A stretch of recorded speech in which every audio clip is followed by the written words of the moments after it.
So this is the fourth installment of our data analysis tutorial assignment for research methods like 216. So I asked you, we left off, I asked you to go to Canvas and take a brief quiz, and maybe even you learned a few things on this. But here are the data. Here's a scenario about this this person working in a vocational training facility, and she wants to determine the best program, and she has these 8 clients, and she exposes them to these 4 conditions. So the quiz in Canvas, this little data analysis questionnaire Kahoot we've been doing, what we've determined is that what you should have determined is that the independent variable in this experiment is the teaching method or the training method. There is one factor with 4 levels. The dependent variable is the envelopes that these people complete. This is a within subjects design that's in which the IV is manipulated, and what we have is we have random assignment. We answered our 7 questions. So if we look at what we're going to do with this, we have a single factor with more than 3 levels. We have 4 levels. We have 4 groups. We have 4 treatments conditions. But this was the generic form that we were looking at. What we know is that this is an independent groups, 1 factor design. This is an ex post facto. This is a matched groups. This is a repeated measures. Okay. Which one do we have? These are independent samples. These are dependent samples, right? Which one do we have? Which one is it? Is it, oh, maybe it's, which one? I think it's that one. This is a within subjects or repeated measures design. There's 1 group of participants. There's 4 levels of a manipulated single factor. So that's what we're going to do. We're going to do a single factor with 4 levels, repeated measures. Now, how do you do this? Well, there's a lot of different ways to do this. Again, I do this in Excel. I'm going to do this in Excel. That's what I like. That's how I learned how to do it. Or maybe I taught myself to do it. I don't know. The first thing we've got to do, right, is get our data into our analysis program. It could be SPSS. It could be Excel. It could be whatever. And there's my data. And again, I copied this data in because if I sit and type it in myself, I'm going to make a mistake. Believe it or not, it's best to just just to copy and paste it. Right. Within subjects, repeated measures, and so on. Now, there's a lot of different names for this. This is a funky sort of way. I'm going to trick Excel to do this. Again, I'm going to go to my data analysis tool pack. We did the t-test, remember? Now, the t-test paired 2 sample for means is when we have dependent sample t. There's your independent sample t. There's your dependent sample t. Now, we want to do an ANOVA. And look what we got. We got an ANOVA single factor, ANOVA 2 factor with replication, ANOVA 2 factor without replication. Well, what do we do? Well, we know this is a single factor, sort of. Actually, this is a type, a repeated measures design is a type of factorial design. The second sort of like independent variable in this case is the person. And so the way we trick Excel into doing a repeated measures ANOVA for us is that we treat the person as another independent variable, as an independent variable like. And that's how we're going to trick it. So what that actually corresponds to is something called a 2. So we're going to do a 2 factor, but without replication. So for every combination of the 2 factors, we only have 1 score. So that's why it's called without replication.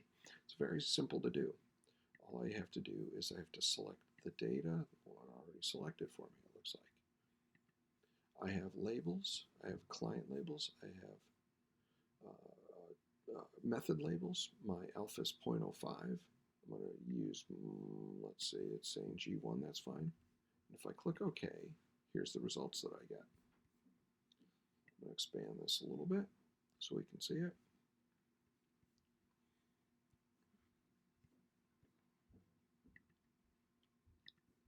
Change the font here a little bit so that we can all see it. What you'll see is that I get, first of all, a really nice summary table of Anne. She's exposed to 4 conditions. There's the sum of her scores, the average, and the variance. Here is, so these are the row summaries. So if I averaged across the row, calculate the variance and average and sum, that's what I would get. If I summed across the columns, praise, break, tokens, counter, I would do this. Now, I selected, if you remember correctly, I clicked on and selected labels, so A1 to E9, so I selected the actual labels. What Excel does is it treats the first, if you click on this button, okay, it treats the first row and the first column not as data, but as names. So you can do a lot of different combinations and really screw this up, okay? But I did what it is. Okay. Nice information. Now, here's our ANOVA table. This should look familiar to you. Source, rows, columns, error, total, sum of squares, degrees of freedom, mean square, F, p-value, and F critical. Now, we want to know, do we want to know whether Anne is different than Bob, is different than Cam, is different than, in other words, do we want to know whether the rows are different? Or do we want to know whether the columns are different? So, the F for rows is going to tell us whether the row scores are different. The column F is going to tell us whether the columns are different. Now, I don't know about you, but I know that Anne is different than Bob, and Bob is different than Cam, and Cam is different than M, and M is different than Han, and Han is different from Bob, and so on and so forth. I know that these people are different. I don't really care about this F. In fact, this F is huge. It says that these 8 people are different from one another. Oh, well. Great. What I really want to know is whether praise, break, and token, whether one of these is different from the other. So that's going to be our columns F, which 0.04 is different. One of these teaching methods, training methods for work productivity is better than the other. That's what we conclude from these data. And that's what we would write. We would write something like, Jess found that one of these training methods is better than the others in terms of work productivity. And you would report the F of 3.186 with an F value of less than 0.05. Now, I'm not going to go into it here. We can actually do a post hoc test to determine which one of these is best, which one she might want to select if she has to select one of the 4. But that's how we would do a within subjects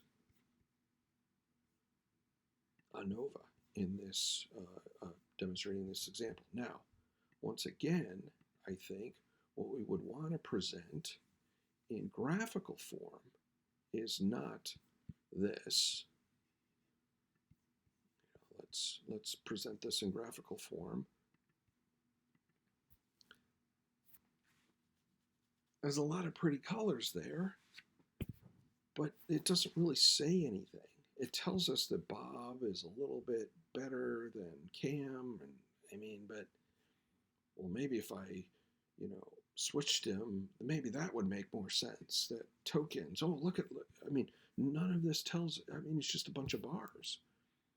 It's what Edward Tufte called chart junk. It doesn't really tell us much. What we want to really know is we want to know whether these means are different. And I think that's what we would plot in this case.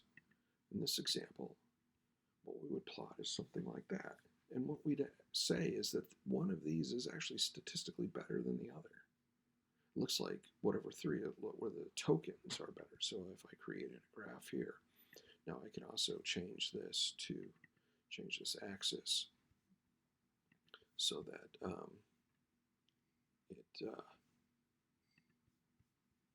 can make this a category axis, so I can put labels on it. We also might be able to add standard errors, in those bars. And you can see that, this tokens produce a full, a good a couple standard deviations difference in work productivity over break. So this is the type of graph that's going to be useful for us. We're going to be looking at this and going, okay, this bar is statistically bigger. In a lot of papers, what you'll see is people that will go in, right, and they'll actually, what they'll do is they'll insert something like that. They'll actually insert, for example, they'll insert a little box, if I can find one here, a little text box.